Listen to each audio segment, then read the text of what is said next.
entertainment news here at MB. We would just like to thank you once again for joining us here on our YouTube channel and, of course, our Twitch stream. I'm one of your co-hosts, Stephen.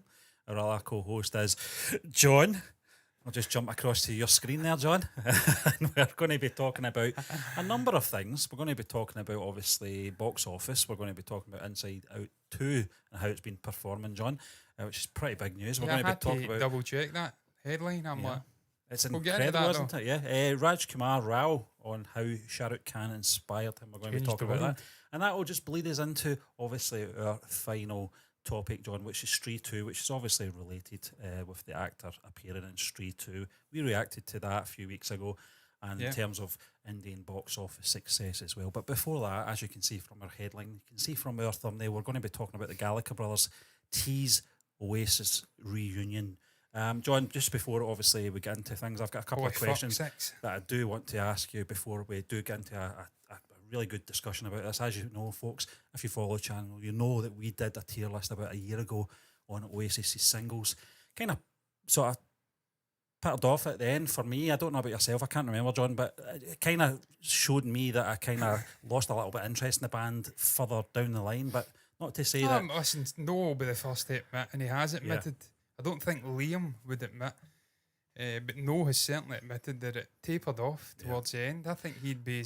He goes far to say after Be Here Now it tapered off. Yeah, I think so. Yeah, and very honest about it, to be fair, isn't it? As a musician and a writer, things become demonstrably harder as you go further into your career. You're not that young whippersnapper who's came from working class background, who's lashing out at the world's got a story to tell. You become older, you have more money, you have less sort of visceral life experiences. And that obviously hampers your ability to create rock and roll songs. And I'm not saying that hampered Oasis, because right to the bitter end they were making some pretty fucking good rock and roll songs. And Liam's, for me, the greatest frontman ever. He can take your Roger Daltrey. I always want to say the Bond guy. He can take guys like that, and fucking Mick Jagger. We know what John Lennon said about Mick Jagger, and I fully agree with it. And shove him 10 flights up somebody's arse, because for me, Liam is the fucking cream of the crop, if you like. Is that the right saying? I don't know. It is now. When it comes to frontmen, he's got everything. Energy, the voice, the attitude, the catchphrase, the drugs, everything. He's got a lot. Now, the fashion. Obviously, the time we are recording, John, the time we're broadcasting, I should say, it's been 24 hours almost since that news broke on Twitter. We just finished recording stuff. Now I went on Twitter. It was a cryptic video featuring the band's iconic font and style. The old font, that was the old logo, before they changed it up in I think 2000. Now this was posted on both their social media accounts as well as the official Oasis page as well. The clip shows the date 27/08/24, which is a matter of hours away now as we record. Yeah, my only gripe with that is 8 AM, for fuck's sake. Someone said it. To display. That is one of my questions I was going to ask you, John. I was going to ask, are you setting your alarm for 7:55? Not a chance. All right, okay. I'll wait until I wake up. I thought you were going to come on live and do something. This is my big concern, Stephen. I says to you, just what is it they're announcing? Well, John, because see if it's tickets and I miss out on something. Yeah, well, I'm going to ask these questions. Two questions, actually. If it is what we think it is, and I think it is, after seeing Liam's tweet about he doesn't like the word former. See you at the front. Yeah. Is this the reunion that we're expecting now? Is going to be the announcement tomorrow. And in what capacity is the second question? Would this be a tour, maybe a world tour? Would it be perhaps maybe a one-off performance? From what I read the articles as soon as I seen it. My initial thing I seen was Liam posting it. I seen Oasis trending. I'm like, right, it's just another fucking something happened 30 years ago and it's trending. You see it all the time. Paul McCartney, Ringo Starr, some random musician will be trending. You're like, fuck, are they dead? Something happened. You click on it and it's just a random event from 25, 30, 50 years ago. I just thought, right, maybe there's another anniversary. Clicked on it, seen the thing from Liam's account. Also the logo, 27th. And I'm like, right, fair enough, he's teasing something. And I literally clicked on it, read the comments, and someone said it's probably just a reissue again. And I'm like, yeah. I didn't notice until I'd actually started reading more comments that Noel had posted the exact same thing. And it's when I realised Noel had posted it, I'm like, fuck me. Yeah. It's happening. It's like the Office meme. when the fire alarm goes it's off, happening, the drill, it's happening. Steve Fuck, Carell. and they're all running about. That's what was happening in my mind when I seen Noel had posted it as well. Yeah. Stephen, I said to you before we come on, literally, the early hours of the day before, of yesterday, I was sitting on YouTube and I searched up Oasis, Liam and Noel, and I watched a video of Liam walking over to Noel and giving him a kiss in the cheek. And they were having a back and forth. We're on it, everyone's on it, Bonehead's on it, are you on it? I was watching those videos literally the day they announced their reunion potentially. Yeah. It's just mental. Yeah, I mean, I don't want to get... on what you said, Stephen, I think, looking at articles, it looks like it's going to be a minimum of 2 extended runs in concerts, potentially in Manchester, Big Park or something. I can't remember the name of the park, potentially Wembley. A 10-12 day run at Wembley might give them is an appetite to do I hope more. so. I think it's they don't want to get ahead of themselves. They know there's a demand, obviously, for them reforming. It's been quite clear for the past 15 years that people didn't want it to happen. Reasons, obviously, personal reasons and professional reasons. Things have obviously went different ways for both of the brothers, John. But in terms of the other band members, this was the other question I was kind of just touching on before we come on air, was that we know that there's been 2 versions of Oasis in terms of a drummer. There's been 3 drummers, actually, maybe 4. Yeah, the first guy was, is it McGuigan or something? McGuigan? Is that what his name was? He was a bass player. Tony McCarroll was the McCarroll, the one that get bumped after Live Forever. Yeah. And they were literally burying him. It's the lineup I was going to ask you. How do you think this will be? Do you think it'll just be session musicians behind them with just the Gallagher brothers up front? No, Steve. You think it'll be a proper lineup? I think if you're doing it, you have to do it right. Do you think it'll be an amalgamation of the 2 versions? Probably an amalgamation of the 2. I can't imagine McCarroll coming back. Seen those as well. It was Fenners from Soccer AM doing the dance and whatnot. People jumping out their bed with Parkers on. Fucking just Twitter's amazing in moments like this. It can be a hellhole, an absolute hive of villainy and gore porn, as people like to call it. But in moments like this, it's golden because you just see a real celebration and everyone coming together. No, I think Bonehead is definitely involved because he's been touring with Liam now for last couple of years. Yeah, also had a cancer scare. Yep. I think it was throat cancer or something, something like that. Anyway, I think he's beaten that. I've not heard anything to the contrary, so I'd imagine he'll be involved. I'm hoping he'll be involved. He's a very talented musician. He's incredible. And I don't think the appreciation was there at the time. But perhaps maybe with hardcore Oasis fans, perhaps. But I think in general, it was about the Gallagher brothers and everyone else was signing. Jones, the Oasis, he's multi-talented. Yeah. He's playing rhythm guitar. He's playing organs. He's playing that mental keyboard thing on Champagne Supernova. Yep. Guy did so many instruments on the songs. He pivotal member. Obviously, he wasn't in the follicular sort of region as good as the Gallaghers. Their hair is just from another fucking universe. I thought Liam was losing his hair 20 years ago, but he continues to defy hair loss and he's still got it and looking amazing. He's tapped into that oil.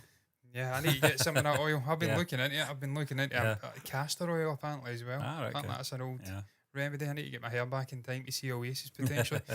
I'll be embarrassed walking in with a slap head. I need to have my mod haircut back that I had 10 years ago. No, but I think Bonehead, obviously Noel and Liam, maybe Jem in there. Jem's a guitarist as well though, isn't he? Yeah. Is he that he's maybe not then because Bonehead's the rhythm, isn't it? But Liam, Noel's the lead. Yeah.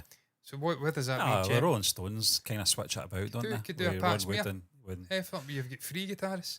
Yeah. You've got Chris Shiflett, Pat Smear, and obviously Dave doing guitar work. Yeah.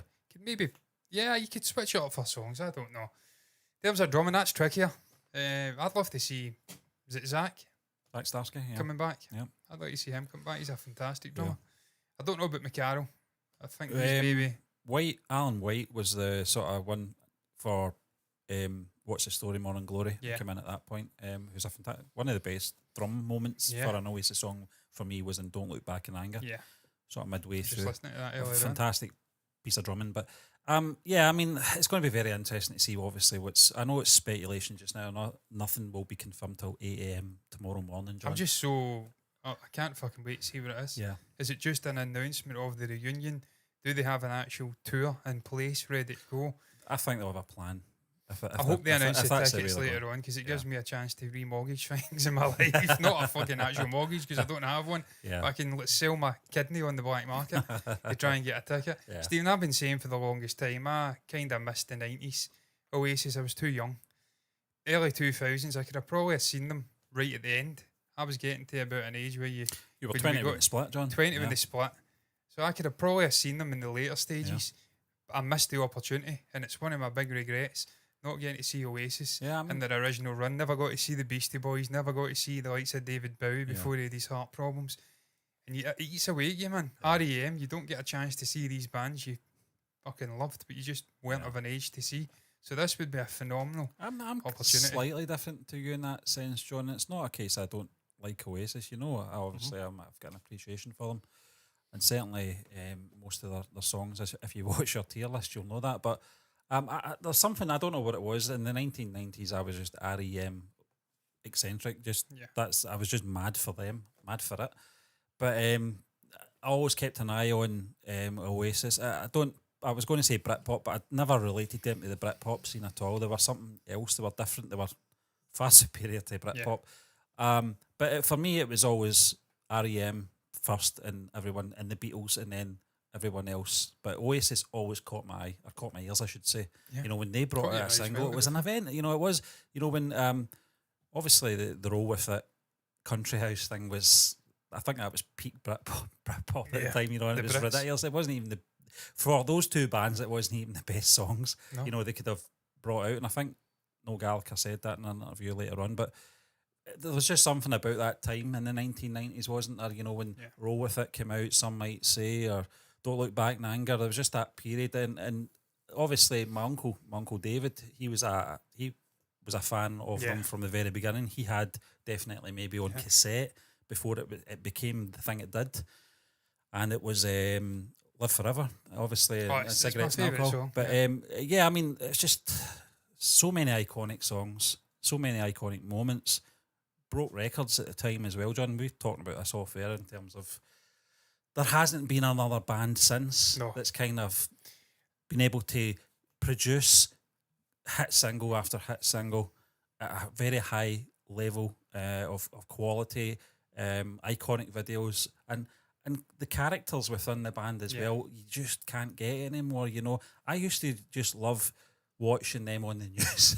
Or at award ceremonies, just to see what they would do. Threatening Chris Evans, telling him, make me get off the stage. Yeah, threatening Phil Collins. Yeah.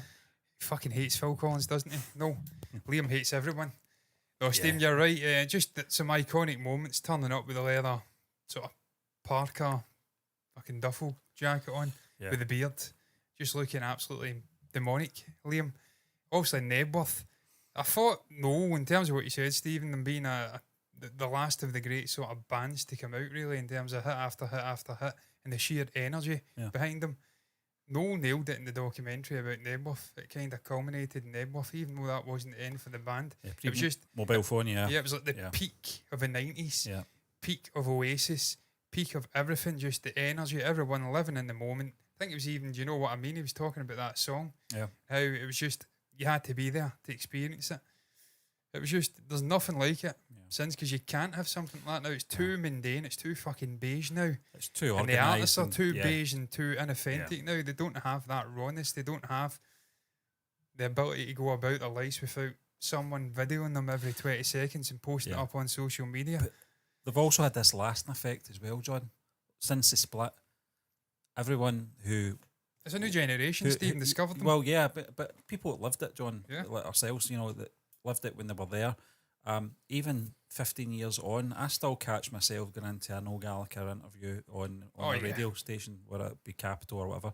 Same with Liam. I watch him on Jonathan Ross just to see what he's going to do. Yeah, there was one recommended the other day. There is such an interest in these characters, you know, and it's very unique that, and as you said, you don't get people like that now, because artists now are controlled in a different fashion. They're told what to say, what to sing, what to look like, and what to eat, etc. How to dress. It's ridiculous, you know. So you, Chris Martin. It's it's going to be dresses like that. It's going to be interesting. No one dresses like that. How can put the flower media badges on your fucking jacket. Get a grip. I love Chris, man. But how the media are going to handle these two, you know, and today's sort of how are they wokeness, going to you know? handle each other? This is the thing. Yeah. How long will it last? Someone said, oh, I give it 3 days or something.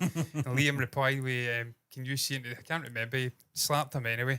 He had a good reply from him. I'm just intrigued how long this can possibly last with these two personalities, because obviously it was doomed to end the way it ended. They tolerated each other, and just obviously a litany of arguments and drugs and everything and booze fueling it. And Liam's temper. It was always going to end that way. Have they changed enough? I think Liam has mellowed, to be fair. Just a little bit. I don't think he drinks like he used to. No. He's became a more mature gentleman in his elder years. He's a very healthy guy. He runs he all runs that, all, doesn't he? yeah. He's running well. I'm going to my bed. I mean, there was that period, obviously, for the first 10 years of the split, I would say, because it's only been probably the last 5 years they've started to mellow out, as you said, both of them. But it was just sort of slagging after slagging. It was particularly from Liam the wife. towards Noel's wife, you know, and other things as well. But for Noel said it himself, you know, that forget all the hippy dippy shit. I think he was talking about obviously families and mum and stuff like that, which is going to be great for her. Yeah, Peggy, I my think first thought, Stephen, was brilliant for the mother. She's been trying to get them together, and I've seen it firsthand. You've seen it as well, Stephen. Life's too short, man. People pass away in your family, and if you've not made amends with them, it'll eat you up. I've seen it with my uncles and all the family not talking, and then one of them passes away. You're never getting that moment back again. So you need to just quash all the issues and be an adult and get together. And that, without all the music, just on a personal level, to see them speaking again is fucking brilliant. Two monumental figures in sort of British music, internet world music, finally sort of getting together in a room and hopefully having some peaceful conversations. It's a fucking monumental moment. It really is a monumental moment before you start thinking about where they go in terms of music. And you were going to discuss that, Stephen. I know. Do you want to see a new album?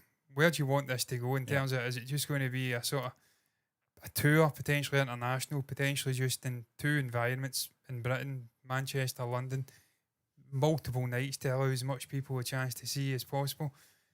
I don't know what I want. I don't know if I'd want to see another album. We discussed the Verve and whatnot and Stone Roses. It never is quite the same. Yeah, I mean, I was thinking about it today. Obviously, when the news broke last night, I woke up to it. You obviously knew last night, John. But I've been thinking about it today. I was thinking about this is what we'll be talking about on the show, because we do cover music stuff and we've not done that for a while. And you can't miss this. You can't ignore it and not talk about it if you're interested in it. And I know a lot of people are interested in it. But the thing was, for me, was that concern popping into my head was Stone Roses, very underwhelming. It was a good single. I can't remember what it was called. That's how. But it was decent. It wasn't a bad single, John, but it was just underwhelming for me. I was like, that's been 20 years in the making or whatever it was. You know, it was a lot longer than obviously Oasis, but it just didn't do it for me. And I was like, they probably should have just left it as it was. But then again, there is that live element to it. It's given a new generation a chance to see these artists perform live, and that's something, if it is what we think it is, it's going to be a number of shows. I hope it's a good experience for both the brothers, because if it is, then they can take it to the next step if they want, but they have to see how this goes first. I don't think they're committing to any album deals. I don't think they're going to commit to anything that big at the moment. Put the two of them in a room. I don't know how much time they've spent together in the last 15 years. Probably not that much. Apparently it's been late night conversations on the phone. Well, that's good. Broke the ice. Yeah. So they're back speaking again, and obviously this is now happening. Yeah. And I think it's all since Noel get divorced. There was a lot of bad blood between, obviously, his wife. I think she's Scottish, you said. Yeah. And Liam obviously going after her, and now they've divorced, and it's obviously broke the ice, and now they're back speaking again, and that's why we are where we are. And I'm glad, Steve.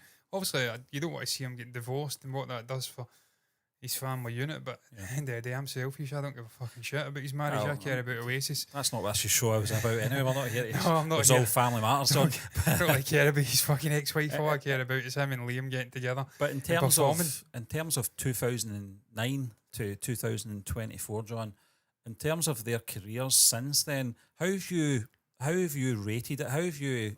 What's your experience been of Liam's solo career and Noel's solo career? I didn't mind BDI. Yeah, Thought they were all right. They were a bit wings to the Beatles. Never, I mean, kind of a tribute to Oasis. And I think Liam realised that quickly, that look, you're never going to top Oasis. When you get two other members from Oasis in your band. And they're very meek, no harm to James, a cool guy and whatnot, but you need to have a big personality checking the ego of the other big personality. It's like the Beatles, and you take Macker out, or you take Lennon out, and they go off and do their own thing. There ain't no way Denny Lane is fucking checking Paul McCartney. He's just not. But John Lennon, you put him in the room, and it's a different McCartney. It's the same with the Gallaghers. You take one out, and it's just sycophant central. And I'm not saying that's the way it was with Jem, but I'm pretty fucking sure it is. Yeah, I would say that's a good. Because even Noel said it. John. Yeah.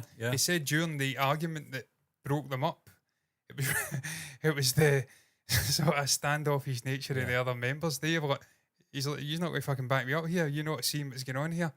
Well, fuck it, I'm out. I'm sure he did an interview at one point saying that. He was fed up with how they'd always just sit back and maybe take Liam's side out of fear of getting his fury or whatever. And he was just like, I've had enough. Yeah. Because he was, so I can imagine what BDI was like. But look, the music was all right, man. There was a couple of good ones.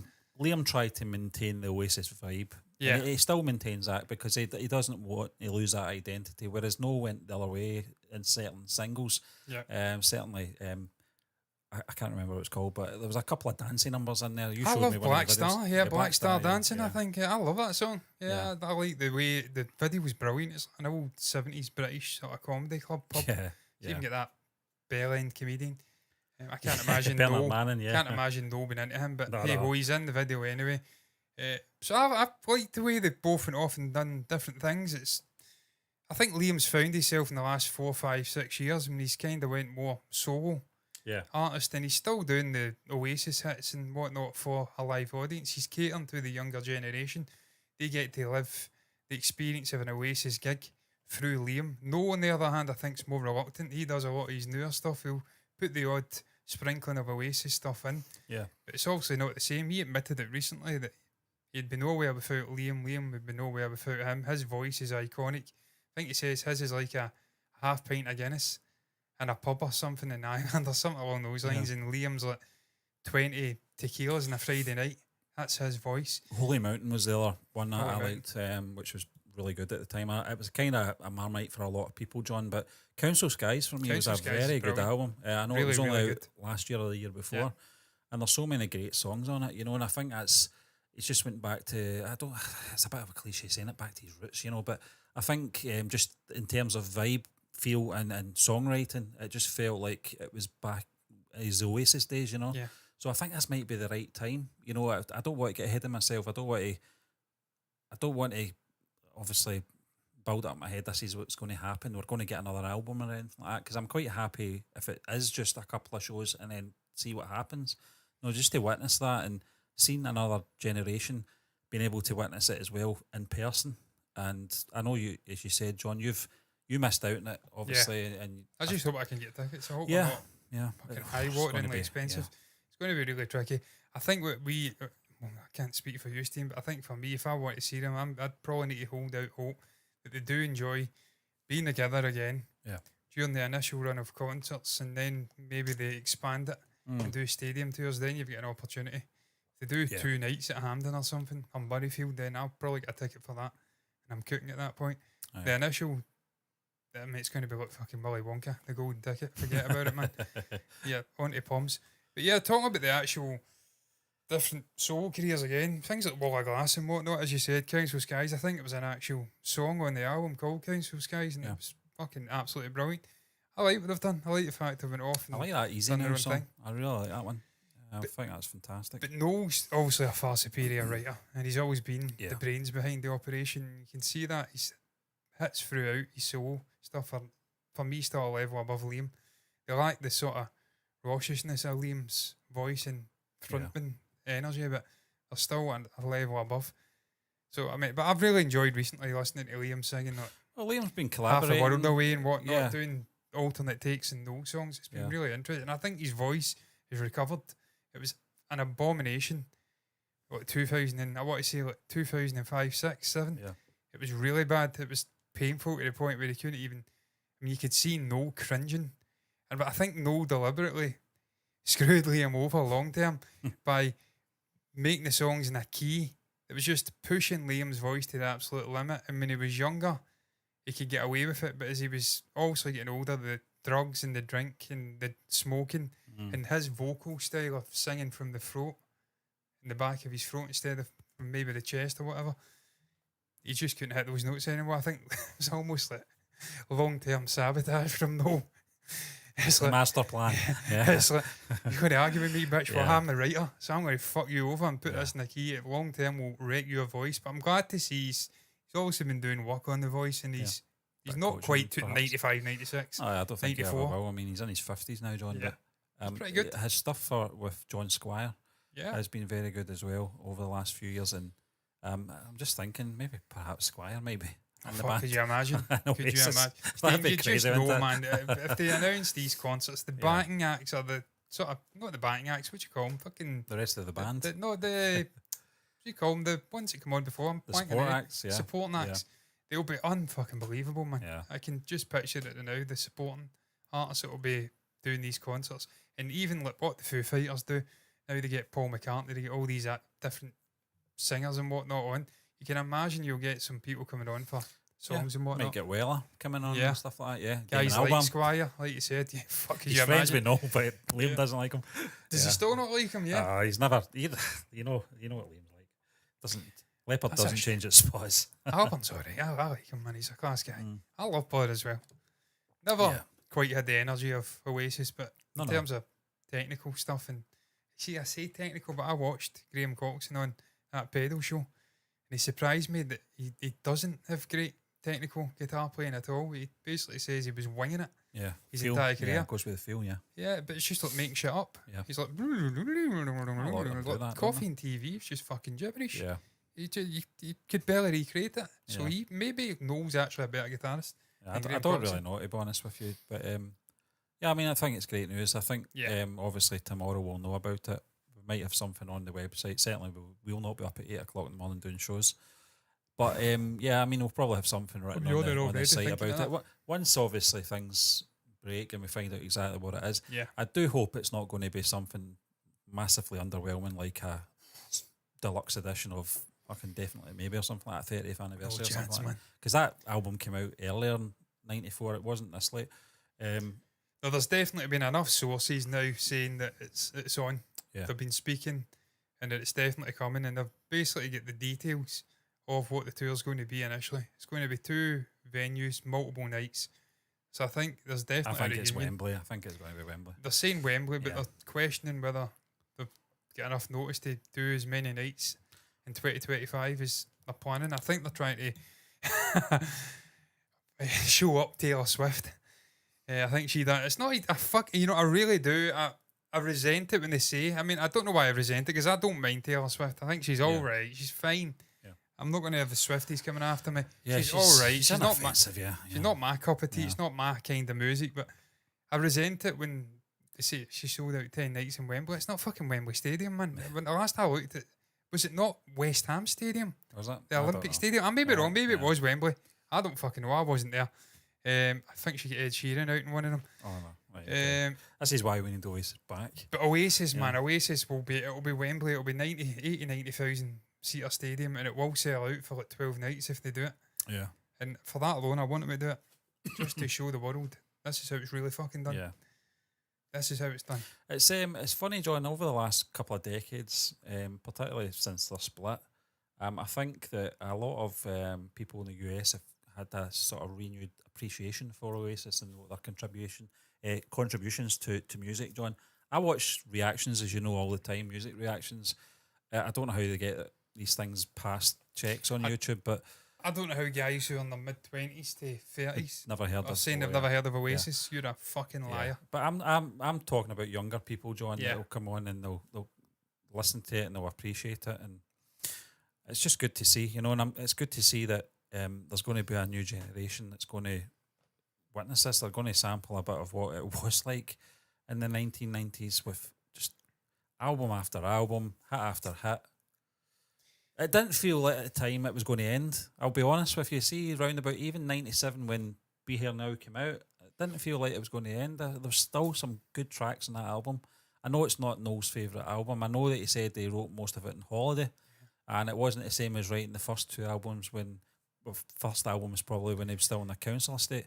So circumstances change people. I like All Around the World. Yeah, All Around the Bit World, long, Stand but By Me. Stand By Me is You know amazing. what I mean? You know, there is some great songs on it. That's the hits, obviously, but there's some great album tracks as well. I've been listening to the deluxe editions of these albums lately as well. So I love the live performance, I think, at, funnily enough, Wembley, potentially, of Stand By Me. Yeah. Where There was an acoustic one at a swimming pool as well, wasn't there? there? Yeah, but he has it. Yeah, that was brilliant. Yeah. Yeah, but Liam has a dig. At whoever it was that decided to pick a phone box, and he's like, "Yeah, that'd have been me." And that might people is why, as an advertisement for why you don't do drugs, and then he goes right into the riff, Yeah. and I'm like, "This is just fucking monumental. This is what it's all about." But The world has missed these two guys being on a stage together. Yeah. It's long overdue. I just hope they don't pick the Man City ground because it's too small. No, Far they too won't. small. There's no fucking But way. you know, they're Man City fans, you know. I And think, they, is there a big park in Manchester? Is there Yeah. like a yeah, there might be, yeah. where they can get like Yeah. 90,000 people? Yeah. That's the only issue, man, I would say for going to a concert with Oasis. There's a lot of, I don't want to be disparaging to people who go to Oasis gigs, but it's the same sort of people that go to Stone Roses gigs. A little bit bell-endish at times. You know, I'm talking about bucket hats galore everywhere. You're not Liam Gallagher. You're never going to be Liam Gallagher. Haircut, yeah. They just kind of take that Yeah, energy. the It's a swagger. little bit Bob-baggish Yeah. energy they bring. And you know you'd inevitably, after like a couple of drinks, want to start battering their fucking heads in. So it's dangerous. I know what you mean, Yeah, I'm talking about. We've been to gigs, John, where you've it's seen just fucking knob ends. fucking Yeah. absolute bellends Yeah. jumping on the stage and all of that. That guy that we met at the Ray Davies one. Oh, Jesus we didn't fuck. meet him, we were standing fucking next to us. we Yeah, couldn't avoid him. talking about. I mean, I've been to see the Yeah. Who. Really, you're like fucking 19. How have you seen the Who? This was back in like 2013. Yeah. Fucking John Entwistle and guys like that have been long dead. What the fuck are you talking about, mate? You ain't seen the Who. You're talking absolute pish. Yeah. You've seen fucking some variant. Yeah. And that's what I'm talking about. People have been living vicariously through Liam Gallagher gigs. Now they'll have the opportunity to see. And it gets back to maybe the final thing I'd say.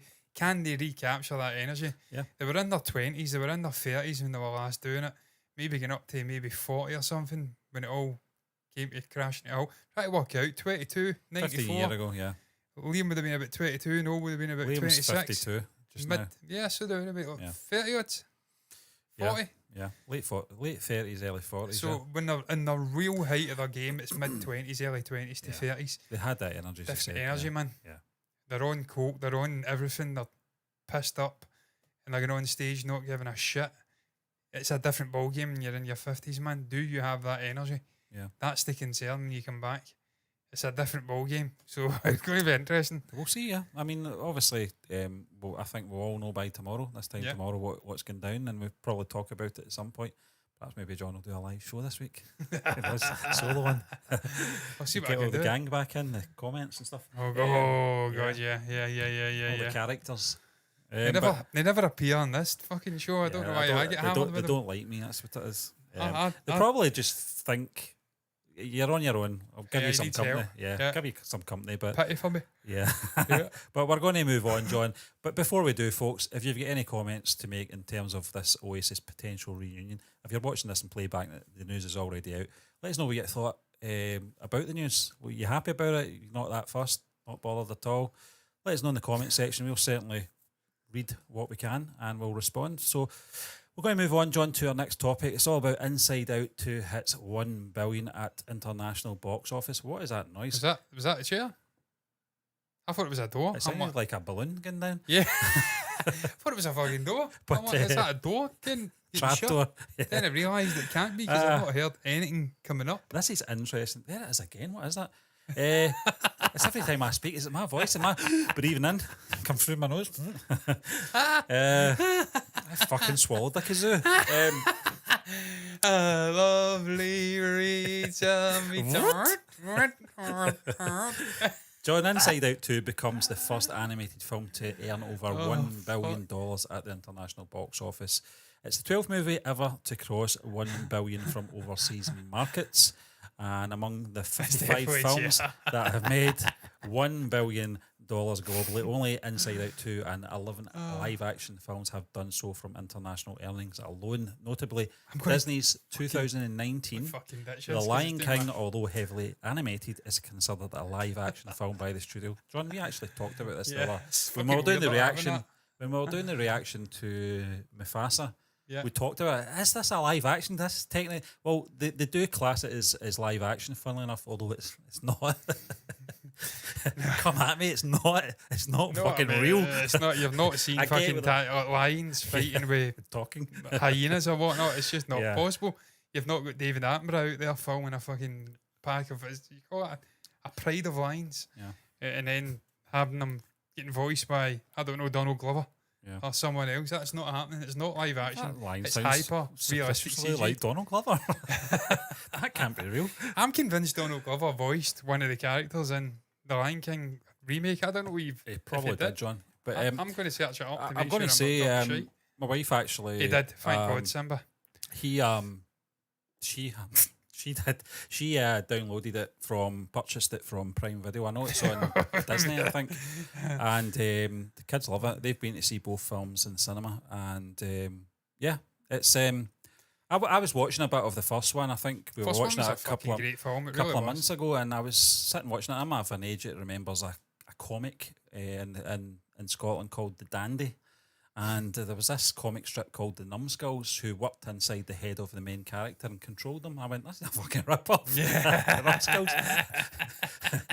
But it's not. It's the concept's there, but it's definitely it's a great concept if you've watched the original film. If you've seen the second film, it's just and good. What it is a great way to visualise all the different emotions in someone's head that's swirling around during puberty, in fact, where kids are all at sea and they can really be lost at times and overwhelmed with what's going on, all these different things hitting. This is a fantastic way to normalise that and show, look, it's normal, everyone has that, and you've got it in the form of characters. It was really intelligent what they did in the first one. It's one of the best Pixar movies. It is a Pixar movie, I'm pretty sure we may have done a tier listing for that as well, potentially.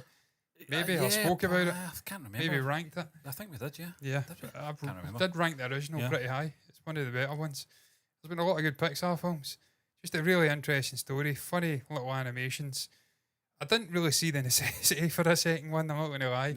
But it's kind of been vindicated because you can see those numbers are unbelievable. I was slightly confused even when you sent it over. And it says it's first animated film. It passes the $1 billion mark internationally. I'm like, what the fuck are you talking about? It passed the $1 billion mark about a month and a half ago. I remember speaking about it. But it's actual international market. Outside, I mean, it's nearly doubled the US in terms of box office. I don't think I've ever seen that before. Not since we've been talking about box office, I've not seen it, no. I mean, they're saying it's the first animated film to hit 1 billion at international box office. I presume the likes of Endgame and whatnot have grossed over $1 billion internationally outside of the US. They're not making $3 billion nearly in the United States. But I've never seen it overwhelm the United States. It's usually when a film does really well at the box office, they're neck and neck, pretty even. But usually it's the US that's powering a film to its box office success. This is the first time I've seen it nearly double the US takings. John, you talked about was there a need for a sequel? Clearly, yes. Fans wanted it. Now, the thing is, how this is performed is going to be the next question I'm going to ask. Is we're going to, well, it's not even a question, it's a statement.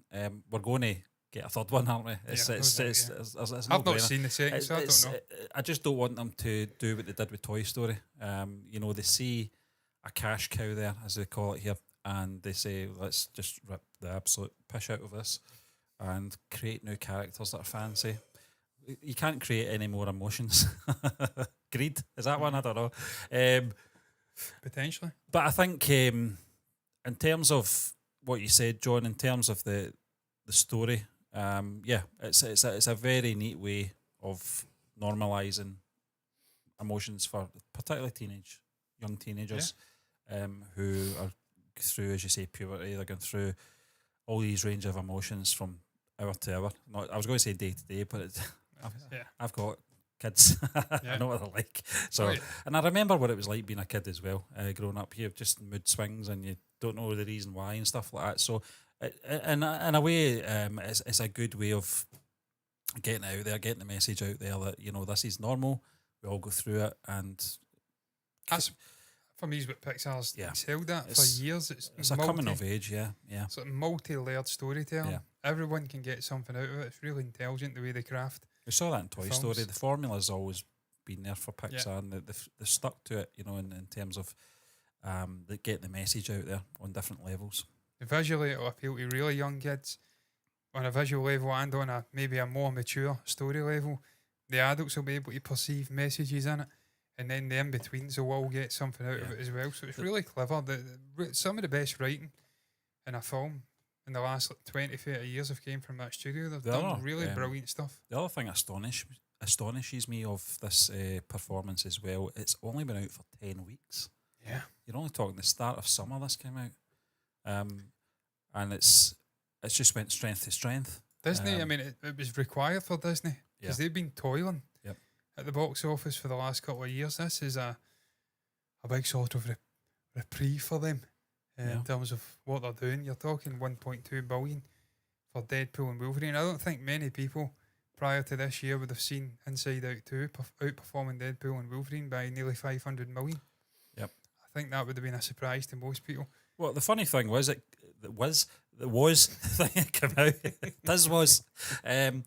came out before Deadpool and Wolverine. So you're thinking perhaps that they're being smart by bringing it a month before the big summer blockbuster film, and it's just continued on. From in reality, Deadpool and Wolverine was a smart one. Yeah, kind of positioned itself after this. It was given me. I love when we do that. Alien Romulus just way down. But we spoke about that a couple of weeks back, maybe last week actually. Alien Romulus, I think it was last week. Remember the poster? Yeah. And I says at the time it required probably 200 million to churn out a profit. It's going strong as well. So it's good to see the box office, wide range of different films. You're talking about animated here, you're talking about a comic book sort of film, you're talking about horror. I'm just hearing that. Try to keep my concentration levels up. That's a wide range of genres, and they're all performing really well at different levels. Obviously, you're talking $2 billion plus and 200 million. It's not the same level, but for a horror-based film, it's like the fucking 20th installment in the franchise. I know it's exaggeration. I don't know how many Alien films there's been. Feels like 20. I think that's probably been at 6 or something. Like 6. That's pretty fucking good numbers for 6. Don't quote me on that, but off the top of my head, I'm thinking maybe. Well, saying that, maybe there's about a little bit more, maybe about 7 or 8. Well, I'm glad because you've got 4 you've got 4 with Sigourney Weaver, then you've got like the one with Michael Fassbender fucking Alien versus Predator match. Prometheus, honestly. What was that film all about? I'm glad it's not. Well, I'm not because I've said it, because there's certain words that I feel as a Scotsman I'm really struggle to get my tongue around. And sixth is one of them. I ended up just saying 6. The sixth installment in the franchise. Sixth. Yeah, you end up talking like that snake out the Jungle Carl. Book. Yes. What was he called again, that snake in the Jungle Book? Oh, I can't remember. Oh, God. What was he called? I need to search it up. Trust in me, yeah. Yeah, I need to search it up. Yeah, it's just the way you said that. I mean, you ever find that? There's certain words as a Scottish person you really can't. I can't say the word was. Was, yeah. Was. I'm just like that Ronnie Corbett when you said was there. Was. I can't remember what the fucking snake was called. It wasn't Bagheera, he was the panther. Shere Khan was the tiger, yeah. Baloo also, it's not him. I can't remember. Some character though. That was the voice. Yeah. Snake. Yeah, you're better just taking the snake in there, yeah. Car the snake, yeah. Fucking seat next to his killing me. That's amazing. Sounds like R2D2. It's not as bad as the old leather chair though. Yeah, I'd be editing after. I don't know why I'm doing that. I'd be editing. Ain't nobody doing that when they're editing, you fucking fool. What you on? I'd be editing it, just be be amazing. Yep. Oh God. Anyway, really happy Inside Out 2 is performing well. I've not actually seen it. I just had to address why I've got rid of this magnetic pillow. It was giving me a sore head actually. I had to take it away. It was actually killing the back of my fucking head. I felt I was getting pushed forward like a crash fucking dummy right into the mic. So I had to get rid of it. Actually, now I've got rid of it, I feel it's better. There you go. It's helping the posture out. you need all the help you can get when you're 13 and a half stone at my height. And I mean, I've been doing push-ups galore today. I'm trying to get into shape. And you need all the help you can get. I so can't do anything like that need to just sit now. up. I cannot do it. I've got 2 years wait to get an operation, so I'll just have to. I can do the walking and stuff like that and jog. It's easy jogging, the doctor said, but I'll just have to take it easy best I can. But I have to. In terms of Inside Out and its future, though, John, do you agree with me? Do you think this is going to churn out another sequel, another one now? Because 100%. It's a no-brainer from a business point of view, isn't it? Well, I mean, Stephen, from a story standpoint, we've been saying for years we don't require another Toy Story movie. We didn't need a third one, and it turned out to be probably the best of the lot. Yeah. Certainly didn't need a fourth, and I still maintain the fourth was a step too far. I didn't like the fourth one. Yeah. Wasn't for me. Are we getting a fifth? Rumours, yeah. I mean, I think they're ripping the arse out of Toy Story now. Yeah. With that in mind, I think it's almost inevitable you'll get a third instalment.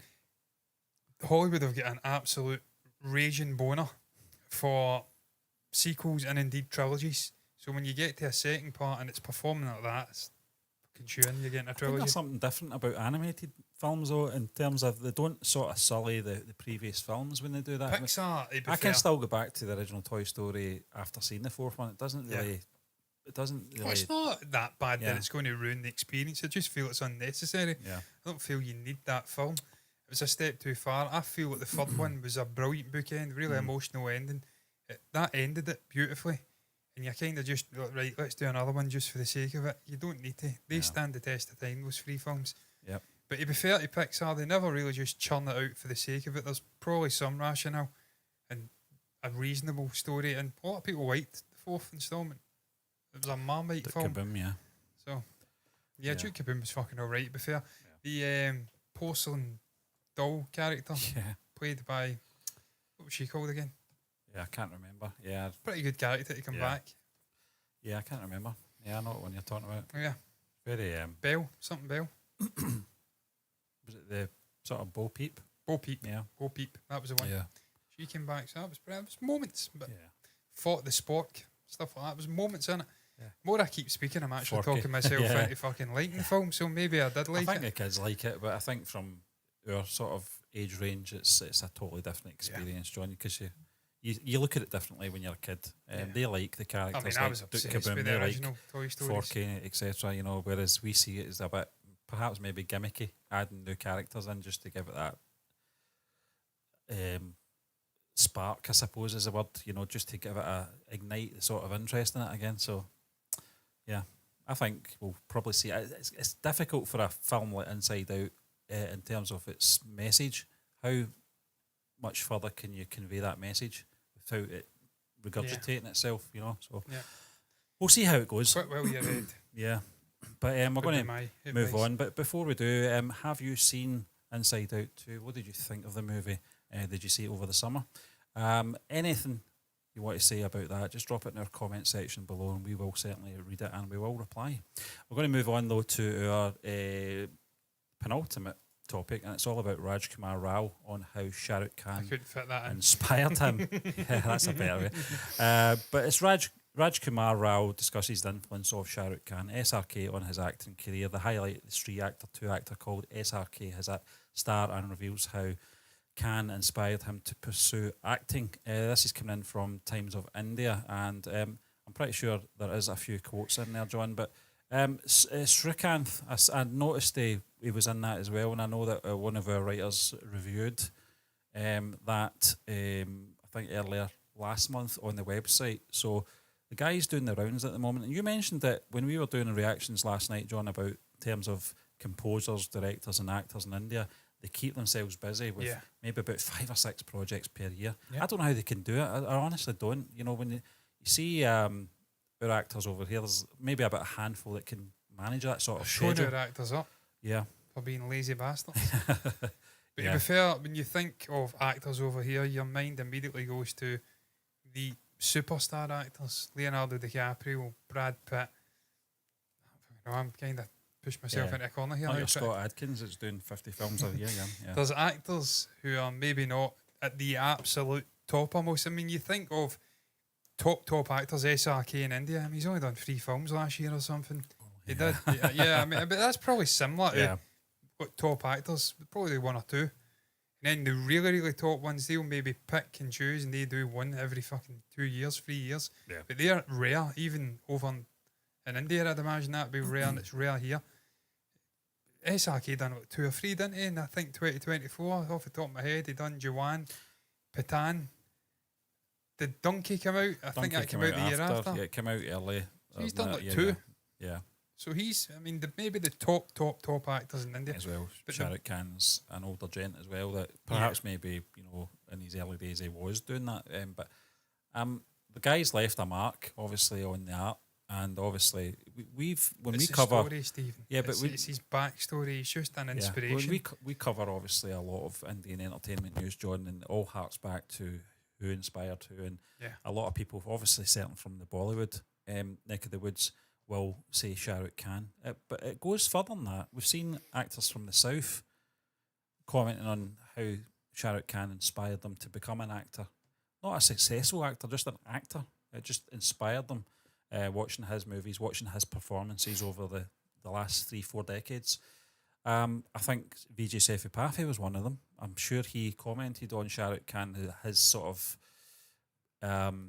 his career trajectory and where he wanted to be as an actor at a certain time in his life as well. And I think perhaps maybe not at the same level, but certainly he is on that trajectory in terms of his own body of work. And in comparison, and comparing his work with his own work, if you know what I mean, not with Shah Rukh Khan. That's a bit unfair. But yeah, I mean, the guy's inspired so many actors and so many people to take up acting. And I'm always amazed, John. I know we've not seen a lot of Shah Rukh Khan films. We've only really, over the last 2 years, started to watch his body of work. At this age, in his mid-50s, late 50s, I think he is now, the guy's energy levels don't seem to be decreasing at the moment. He seems to just go from strength to strength. And his cameo appearance in Tiger 3, was it? Yeah, it was very good. It was one of the best cameos I've ever seen. It was just right away, having that presence there. Yeah. You know? It was a little ball, it was the music. I'm like, fucking hell. That's Patan. Yeah. And lo and behold, he comes in. And I don't know why I'm talking about this. It was a cool fucking moment, Stephen. I mean, we spoke about this the other day. When we delved into Indian cinema, there was maybe 1 or 2 actors from India that we were aware of. Yeah. And Shah Rukh was definitely one of them. Yes. This guy's a worldwide Yep. star. He's obviously insanely rich. He's top of his craft. He's a hugely inspirational guy, so it doesn't surprise me to see Rajkumar name checking him. I don't know if you want me to read the quote incidentally. It's a long quote, but I can try go and for read it. it. It's a great feeling all my life, even today. I've been saying, of course, Shah Rukh Khan's dialogue. Of course, I paid homage to him. He was in Stree 1 and in Stree 2 also. But when somebody like him, of course, says my line, such an iconic line, it's such an amazing feeling. I can't describe it in words because he's been a big reason for me to be an actor. He'll always be my star for sure. And you know, anyone who delivers an exceptional performance on screen, who inspires me, who touches my heart, is my star. So there you go. The guy touches a lot of people's hearts. He's also hugely inspirational. He's been about for 20, 30 years, 30 years. He's in nearly 60. Yeah. Guy's been there forever. And you know what it's like when you grow up, and I presume Rajkumar's a lot younger. And this guy's always been there. He's part of the furniture. Yep. And then he is saying a line in a film. If you were to experience that, it would be an unbelievable moment. You would remember that the rest of your days. So it's a cool moment. It's always good to see artists, be it musicians or actors or anything else, recognising fellow artists in their field and saying, look, they really inspired me. It was great seeing them doing this or doing that. It's always great to see them talking about each other because you can imagine it's cutthroat and there's a lot of backstabbing and a lot of arseholes, for lack of a better word, in certain industries who will just be nice in people's faces, but when it comes down to it, are really vindictive and want to cut throats of other people to get ahead. So when you see genuine people, maybe just showing, I don't know, appreciation for other people, then I mean, it's good to see. I think it's easy to say that generation of actor has a responsibility to pass on that wisdom, pass on the advice and what to look for and what to look out for, and in terms of what to avoid as well. But in Shah Rukh Khan's case, I don't know the guy. Obviously, I've only seen a couple of his interviews prior to us watching in his films, but he comes across as a very genuine, grounded guy, and he talk about his background as well. He's grown up in terms of having that normal living, which keeps him grounded. You know, Did he lose his sister? Yeah, He lost someone young, didn't he? Yeah, I think it was. Yeah, and I think he may have lost a couple of family members young, and that obviously. He did a really hard start in life, and it's an inspirational story. This guy, he's got rising to where he is now. Certainly in the north, where we keep getting told it's full of nepotism and a lot of back scratching and whatnot, and really hard to break in. There's established names and families, and if you're an outsider trying to break in, it's enormously difficult. So he's a really inspirational guy. It must be incredible when Shah Rukh Khan mentions you in an interview, though. Yeah, the likes of Vijay Sethupathi. You know, he'll comment and say how he admires his work and stuff like that. That must be an absolute buzz for these actors hearing that from him. You know, Stephen, would you know? I was just thinking I remember back in the day we had a couple of people commenting. We can arrange this, we can arrange that to have famously we get you over. We'll pay for it. We're like, no, you fucking won't, you liar. But imagine at some point, just when you say, imagine I'm saying your name or whatever or whatnot. Imagine getting to the point of like maybe a CINE Desi who's on this platform, who I think do interviews where they're big people in India, not just actors but directors. Imagine getting to the point in our journey where we could have an interview with someone like Shah Rukh Khan. That would be an absolutely monumental moment. Just getting to discuss, or even a Manoj Bajpayee, who I've watched interviews with this guy. He's speaking for an hour, perfect fucking English. Yeah, it'd be unbelievable to have a moment, even 10 minutes, speaking to someone like that and picking their brains about their career. It'd be incredible. It would, unbelievable. John. And I just, you know, I don't know what it is, but certainly since we've been on this journey over the last 4 years, and we've seen so many films, seen so many web series, we've went through all these different actors, and even the trailer reactions, we're picking up actors that obviously we've still not seen in terms of film and stuff like that, but the ones that we have seen, and Shah Rukh Khan, Amir Khan as well, I would put into that. There's just something about them. They've got this aura about them, and it's something we talk about is in terms of, I would like to meet that person, just to even shake their hand. You know, it doesn't have to be anything exceptional, and I just to go past them and say, you know, how you doing or something like that. Yeah. And he's one of the guys. He just seems like a very grounded, normal guy that you could relate to, and I think he could relate to obviously as well. A couple of shit kickers from Glasgow. I think it's the fact he's came from nothing. Yeah, those type of individuals are always special. You get people who get everything in life, it's put in their lap, and they don't have to work for it. When you have someone from any walk of life, it doesn't matter what their career is, it could be acting, it could be anything business related, who've came from nothing, they're completely different beasts entirely. They're really inspired and driven to get at the top of their craft, and they don't forget where they came from. Yeah. So they're always the most sort of special individuals. I think of The Rock and whatnot, guys like that. Yeah. Came from fucking, I mean, he came from a wrestling family, but he had like pennies in his pocket at one point. To go from that, failing in the NFL because of an injury, to becoming where he is now. Guy's never forgotten where he's came from, by all accounts, a really decent guy. There's loads of examples of that in life. Businessmen who have rose to the top, came from nothing. They never forget where they came from. Yeah. And I can imagine Shah Rukh, I don't know the guy, but just the vibes I get, that's what he's like. Thoroughly decent, telepathy VJ in the south. John, I know it was a while ago, and we're going to be talking about Stree 2's box office just in a moment, but in terms of Rajkumar Rao, it's certainly a name that we remember from obviously doing the trailer reactions, and certainly we'll be checking out the movies as well. Stree, we'll have to watch Stree 1 first, of course, but I'm looking forward to seeing it. I liked the trailer from what we saw, right down our street in terms of kind of horrific. How the one where horror kind of humour as well. Yeah.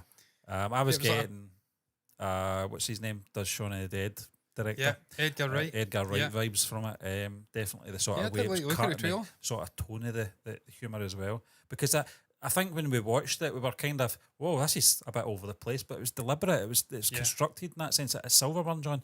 Silverburn, we can go and see it. It's there.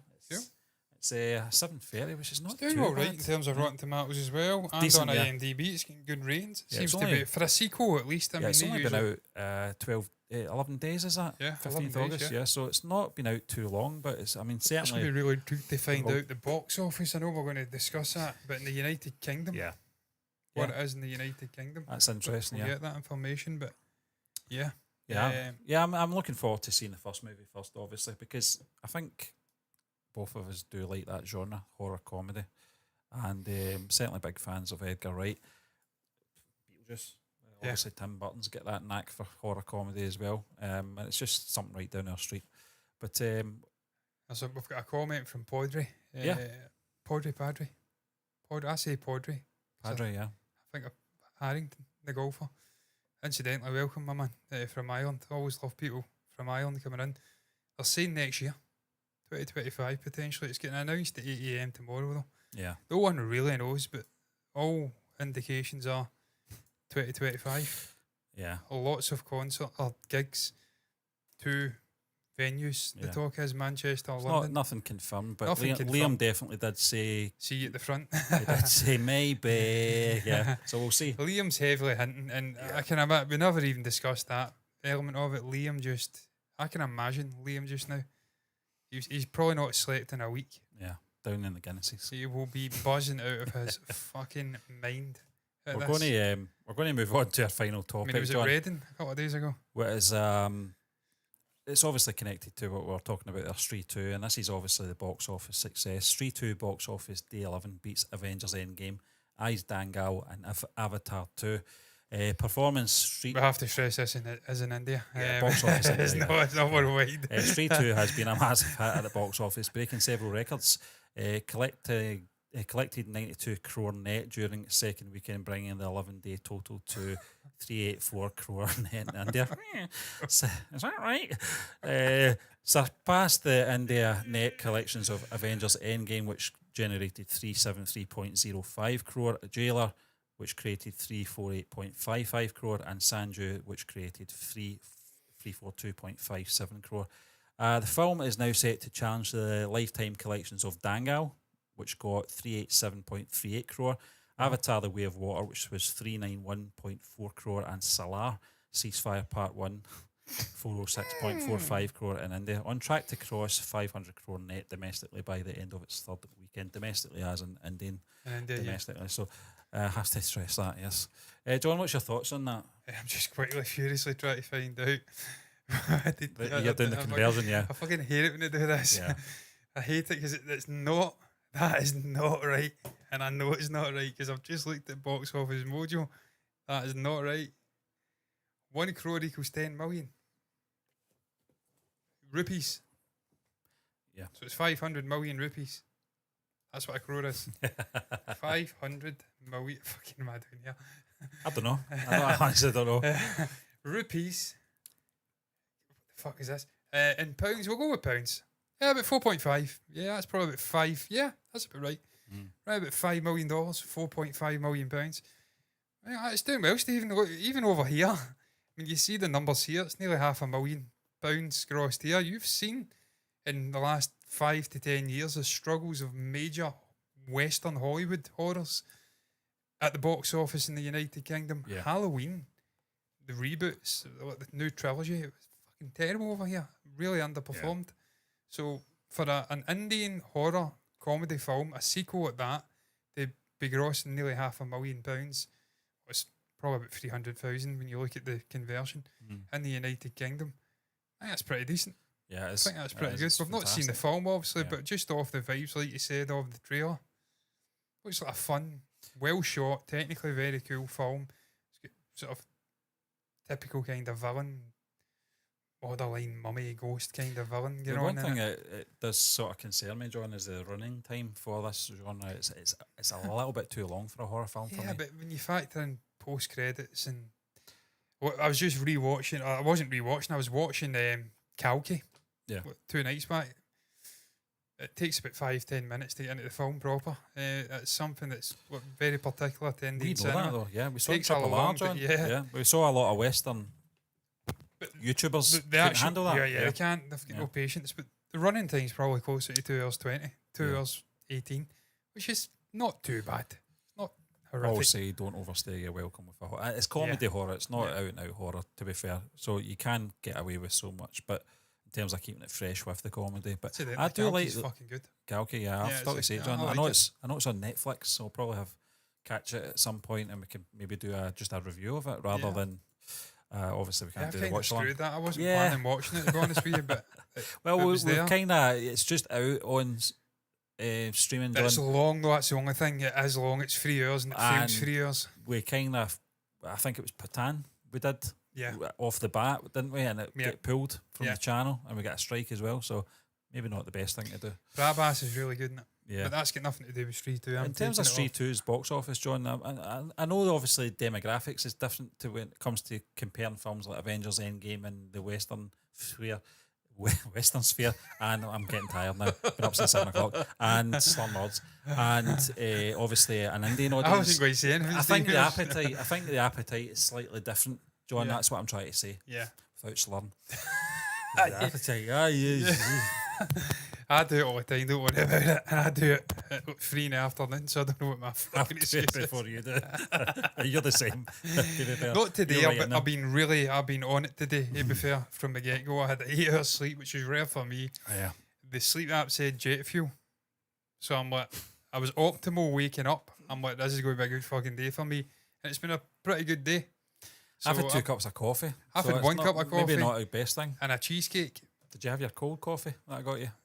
No, it's still in the fridge. I was wondering where that came from. No, I made a cheeky little latte with some dairy milk chocolate mixed in. Fucking dynamite. Really, really good. But you know what I'm saying in terms of the audience, they're slightly different, obviously, in terms of tastes and stuff like that. So, but it's still an achievement if you're going out there. I mean, if it's knocking on the door of Dangal, did they say? I mean, that's not Dangal. What's Dangal? Dangal. That's pretty fucking good. Yep. Dangal was a really good film. I think that was the second Indian film we watched, period. I think we watched Padmavat, then Dangal, the Amir Khan wrestling one. Really, really good film. And it's gone after Salar as well. Salar. And you look at Stephen, I know for a fact, having seen reactions in the theatre, the Avengers and MCU films are absolutely massive over in India. Brilliant, really vociferous reactions in the theatre, a lot better than what you get here. Dour as fuck over here. The more you see people in America and India and other countries around the world reacting to things in the theatre and it's really interactive and they're animated, the more you realise just how incredibly boring we are in this country and in just this part of the world.